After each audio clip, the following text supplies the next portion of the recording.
A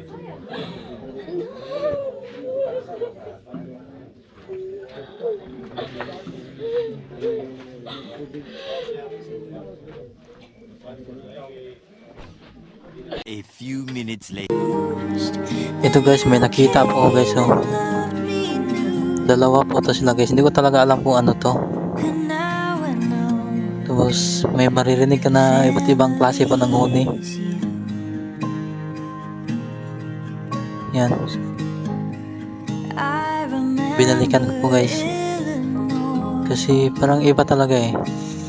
Tapos yung mga balahibo po guys, tumatayo na po. Hello guys, for today's video guys, andito pala kami sa bundok ngayon. Kasi ngayon po, ihati dito yung bangkay po ni Bro S. Elisterio. Kasama ko pala si Sis Gia, Sis Disa, at Sis Laika. Yan. Dito pala kami sa yung may trapal dyan na kulay blue. Yan po yung bahay po nila ni Bro S. At ito guys, nagkita pala kami sa classmate ko. Almost mga 10 years din. Isa na po siyang police ngayon guys. Yan, shoutout po sa'yo, mate. Ingat palagi. A few minutes later. Bale, ito na yung bahay po nila guys. Yan.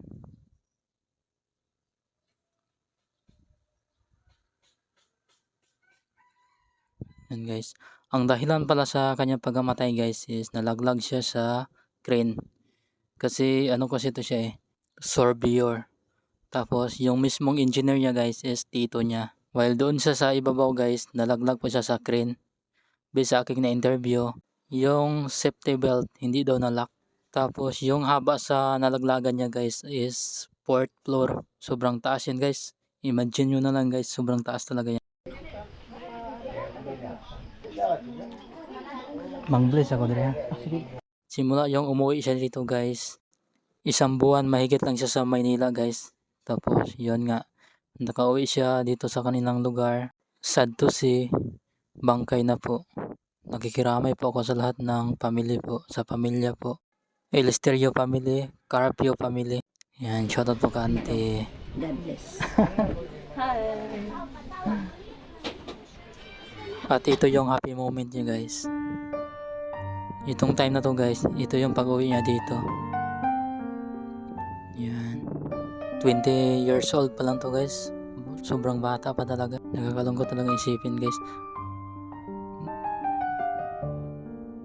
Yan. Yung papunta na siya sa Manila guys. Balik siya sa kanyang trabaho. Ito pala yung trabaho niya guys. Until such time na yun, nalaglag siya guys. Nakakalungkot lang isipin kung sino pa yung mabait. Siya pa yung kinuha ni Lord. 3 hours later. At ito guys, yan, dumating na po yung L3 na sinakyan po niya.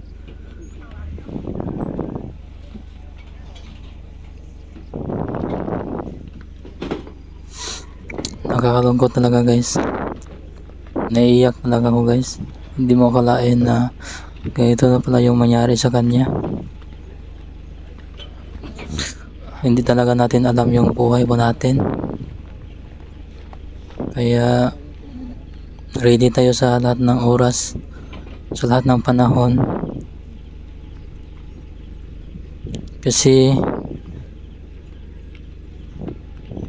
yung kamatayan kasi guys, hindi kasi yan nagsasabi. Wala kasi yung pinipili.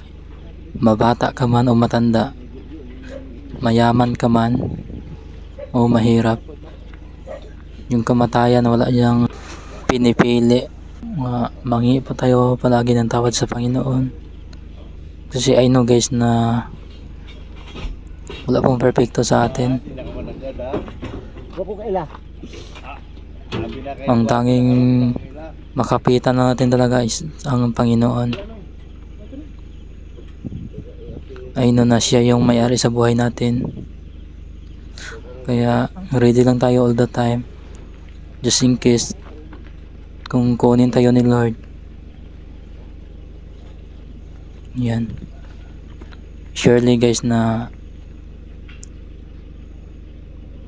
makapunta po tayo doon sa langit. Ito si Bro Is guys, I'm sure na andun na siya ngayon sa sabakan po ni Lord. Kasi guys, before to nangyari, nanghingi talaga siya ng sorry guys sa lahat ng kasalanan niya. Tapos nag-pray po siya palagi. A few minutes later.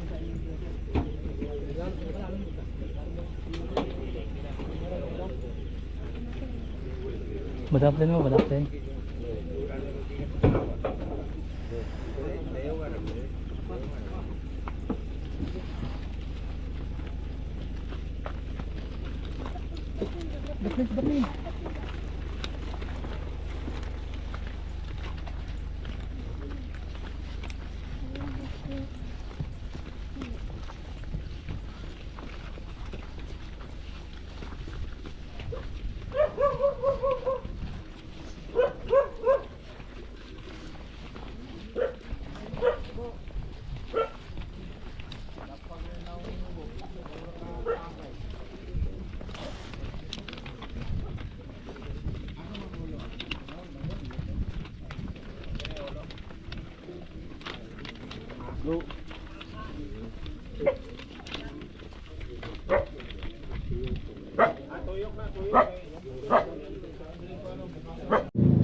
Sorry.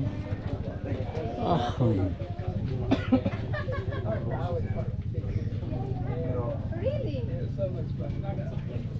You know what? I don't really like working in the office only because I've been working in the construction business. Kanina. And then my boss, pictures, lighting, diba?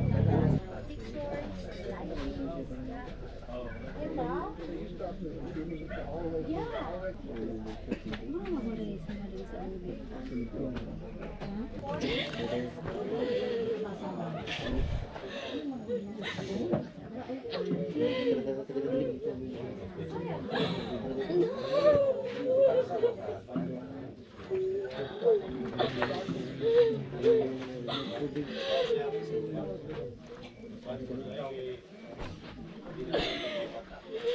Yeah. Marag, ito na yung magudaw. Malaki.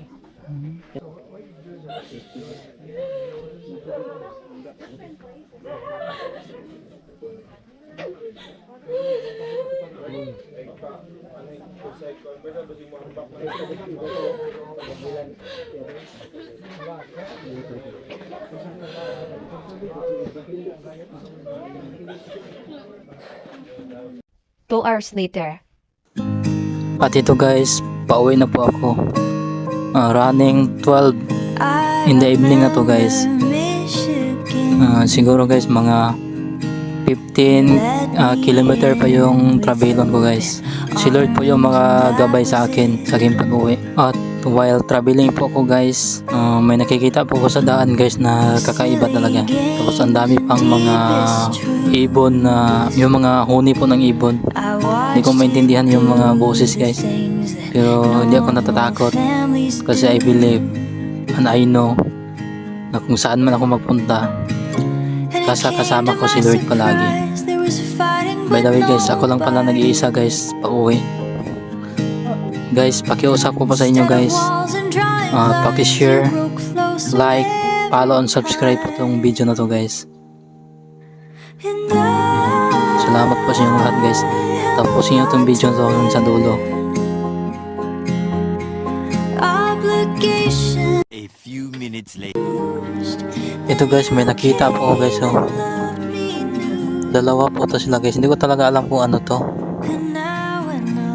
Tapos may maririnig ka na iba't ibang klase po ng huni. Yan.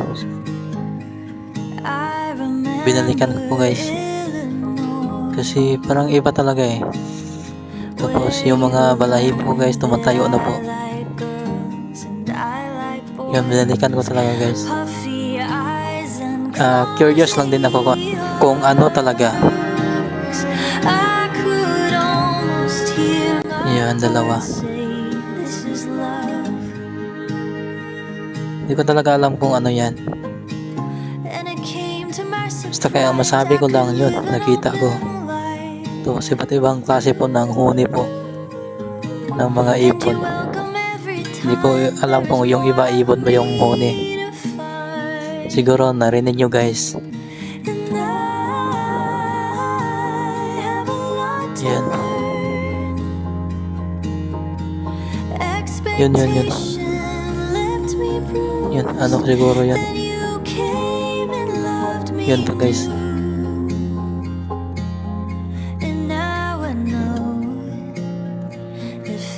Yan. Ito wala namang nangyari at ito pauwi na po ako guys. Kung nakabot ka po dito sa video na to guys, yan, shoutout po sa inyo. Salamat po pala guys sa pagsuporta po sa video ko. Salamat po sa walang sawang pagsuporta guys at sa walang sawang panonood sa mga video ko po. Yan, ingat po kayo palagi guys. Ingat kayo palagi. God bless po. Salamat. Okay, share na lang po guys. Like, share, and follow. Salamat po.